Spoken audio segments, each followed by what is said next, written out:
ఇప్పుడు okay sir, డబ్బు ఉంది, అంత ఫేమ్ ఉంది, అంత ఓకే. 60-70 వచ్చాక మీరు కూడా ఈ కుర్చీలోంచి లేచి ఆడ కూర్చోవాలంటే కొంచెం ఓపిక కొంచెం ఇదవుతుంది. అప్పుడు మనం వెంట కొంతమంది సర్వీస్ ఉంటారు, ఒకనొక సిచ్యువేషన్ లో వాళ్ళు కూడా ఉండకపోవచ్చు. ఇప్పుడు ఆర్జీవి లేవాలంటే నడవాలంటే అలాంటి పరిస్థితి వస్తే నేను చచ్చిపోతాను.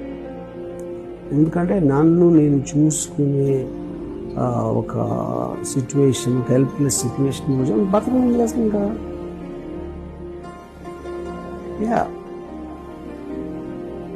ఇంకా సింపుల్ లాజిక్. ఇప్పుడు నేను బతికున్నది ఆనందించడానికి, ఒక పవర్ ఫీల్ అవడానికి, నా ఇష్టం వచ్చింది నేను చేసుకుని ఎవరిని కేర్ చేయకుండా ఉండటానికి.